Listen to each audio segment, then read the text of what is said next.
নমস্কার সবাইকে। পাকিস্তান তৈরি করছে একটা আর্টিফিশিয়াল আইল্যান্ড ভারতের গুজরাতের একেবারে কাছে, আরব সাগরে। লোকেশনটা একটু দেখে নিন। পাকিস্তানে জানেন করাচি পোর্ট আছে সিন্ধ প্রভিন্সে। সেই সিন্ধ প্রভিন্সেই একটা ডিস্ট্রিক্ট হলো সুজাওয়াল। ম্যাপে দেখলেই বুঝতে পারবেন। সিন্ধু নদী যেখানে গিয়ে আরব সাগরে মিলছে তার জাস্ট একটু পাশে। সেই সুজাওয়ালের কোস্টাল এরিয়া থেকেই 30 কিলোমিটার দূরে পাকিস্তান এই আর্টিফিশিয়াল আইল্যান্ডটাকে তৈরি করছে। ভারতের যে এক্সক্লুসিভ ইকোনমিক জোন তার জাস্ট একটু পাশে।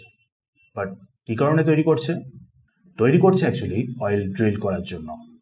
আপনার মনে আছে হয়তো কয়েক মাস আগে ট্রাম্প একটা টুইট করেছিলেন পাকিস্তানের সাথে অয়েল ডিল নিয়ে। কোম্পানি পাঠাবেন পাকিস্তান থেকে অয়েল বের করার জন্য, আর সেই অয়েলকেই ভারতে বেচবেন। মনে আছে আপনার হয়তো এই টুইটটা।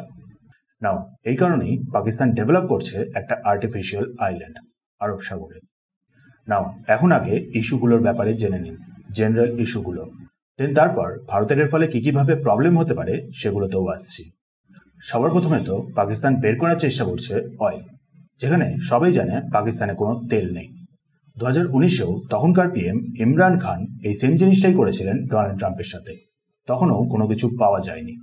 Exon Mobil, Kuwait Petroleum, Shell, Total Energies এই সবকটা বড় বড় কোম্পানি ইনভেস্ট করেও কোনো কিছু লাভ পায়নি। নাও এখন সেই সেম ফাঁদেই আবার পা দিয়ে দিয়েছেন ডোনাল্ড ট্রাম্প। এখন সবথেকে ভাবার যে বিষয়টা হলো সেটা হচ্ছে পাকিস্তান ডেভেলপ করছে এই আর্টিফিশিয়াল আইল্যান্ডটাকে সিবেডের ওপরে বালি, নুড়ি ইত্যাদি পরপর ওপর চাপিয়ে যেভাবে তৈরি করে সেইভাবে। চীন, জাপান, ইউএস, ইউকে, মিডল ইস্টের কিছু দেশ অলরেডি যে জিনিসটা এর আগে করে ফেলেছে। প্রবলেমটা এখানে হচ্ছে এটা হলো পাকিস্তান। জাপানের মতো দেশ যারা কিনা এরকম আর্টিফিশিয়াল আইল্যান্ড তৈরি করতে এক্সপার্ট, অনেকটাই অ্যাডভান্স টেকনোলজি রয়েছে, তারাও একটা আইল্যান্ডকে তৈরি করে ফেসে বসে আছে কানসাই ইন্টারন্যাশনাল এয়ারপোর্ট। আগে একটা আর্টিফিশিয়াল আইল্যান্ড তৈরি করা, দেন তার উপরে এয়ারপোর্ট। বাট প্রবলেমটা হলো আইল্যান্ডটা দ্রুত ডুবে যাচ্ছে। নিচের বেসটা থেকেই বালি, নুড়িগুলো সরে যাচ্ছে। সেখানে ভাবুন পাকিস্তান তৈরি করবে আর্টিফিশিয়াল আইল্যান্ড, তাও আবার খুবই দ্রুত, পরের বছর ফেব্রুয়ারির মধ্যেই।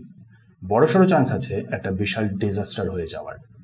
যদি নাও হয়, পাকিস্তান অ্যাকচুয়ালি জিওগ্রাফিক্যালি একটা ফল্ট লাইনের ওপরে বসে আছে। হামেশাই ভূমিকম্প আসে, একটুখানি জাস্ট কয়েকটা তীব্র ভূমিকম্প আর পুরো আইল্যান্ডটাই জলে মিশে যাবে। তাও আবার আইল্যান্ডটাকে মাত্র 6 ফুট উঁচু করে বানানো হবে সমুদ্রের জলস্তর থেকে। মানে ভূমিকম্পের পর সুনামি আসলে তো আরোই শেষ। 25টা অয়েল ওয়েল ড্রিল করা হবে। মানে বুঝতেই পারছেন কোনো ডিজাস্টার হলেই অয়েল স্পিল হওয়ারও চান্স আছে। আর এইখান থেকে প্রবলেম শুরু হচ্ছে ভারতের। অয়েল স্পিল হলে ভারতের নেভিকেই সেই রেস্কিউয়ের জন্য যেতে হবে। ফিশিংয়ের দিক থেকেও ভারতকে অনেকটা প্রবলেম ফেস করতে হবে। নাও এবার আসছে আসল প্রবলেম। ইউএস এর হেল্পে আরব সাগরে একটা আর্টিফিশিয়াল আইল্যান্ড তৈরি করে ফেলা মানে হলো অবশ্যই আরব সাগর হয়ে ভারতের ট্রেডে প্রবলেম করার চেষ্টা করবে। মিলিটারি পারপাসেও পাকিস্তান এই আইল্যান্ডটাকে ইউজ করতে পারে, স্পাইং করতে পারে। আমেরিকা এসে বসে পড়লে তো হয়েই গেল। সো আপনার কি মনে হয় ভারতের উচিত হবে এই আইল্যান্ডটাকে তৈরি হতে দেওয়া?